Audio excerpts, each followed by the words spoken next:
আমেরিকার সাবেক president Joe বাইডেনের শরীরের হাড় সহ পুরো দেহের মধ্যে ছড়িয়ে পড়েছে মরণবেদী ক্যান্সার। এই সংবাদ শুনে পৃথিবীর কেউ খুশি হোক আর না হোক, খুশি হয়েছে আমার নির্যাতিত নিপীড়িত ফিলিস্তিনের মুসলমানরা।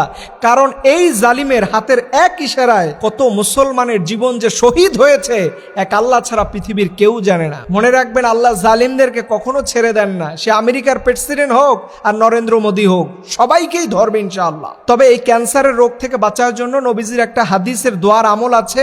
আপনাদের যাদের সম্ভব হয় এই দোয়াটা এই মুহূর্তে মুখস্থ করে নেওয়া সবার জন্য ফরজ। কারণ যেই পরিমাণে বাংলাদেশের খাবারের মধ্যে ঝামেলা, যেই পরিমাণে বাংলাদেশের প্রতিটা খাবারই বিষাক্ত, এই খাবারগুলো আমাদের ক্যান্সার হওয়ার জন্য যথেষ্ট কারণ।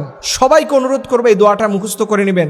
আল্লাহ নবী বলেছেন, আলহামদুলিল্লাহিল্লাযী আফানি মিম্মা বতালাকা বিহি ওয়া ফাদ্দালানি আলা কাসীরিম মিম্মান খালাকা তাফদীলা।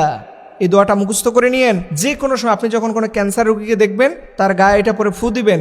এটা পরে তাকে ফু দেওয়ার কারণে আল্লাহ আপনার শরীরকে বিষ থেকে, এই দোয়াগুলো আমাদের সবার মুখস্থ করা উচিত। এবং বিশেষভাবে সর্বশেষ আল্লাহর কাছে দোয়া করি, রব্বুল আলামিন, যে পৃথিবীর সবচাইতে আমাদের বড় শত্রু, তারও তুমি এই রোগ দিও না।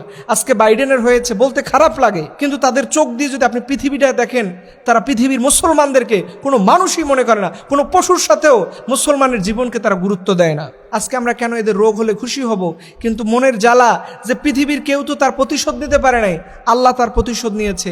এরপর রব্বুল আলামিনের কাছে আমরা হৃদয় ভরে দোয়া করি, রব্বুল আলামিন, আপনার কুদরতি গায়েবী খাজনা দ্বারা পৃথিবীর যত বড় জালিমে হোক, তাকে মরণবেদী রোগ থেকে আপনি সবাইকে, আমাদের সহ সবাইকে আল্লাহ আপনি হেফাজত করুন। সবাই বলুন আমিন।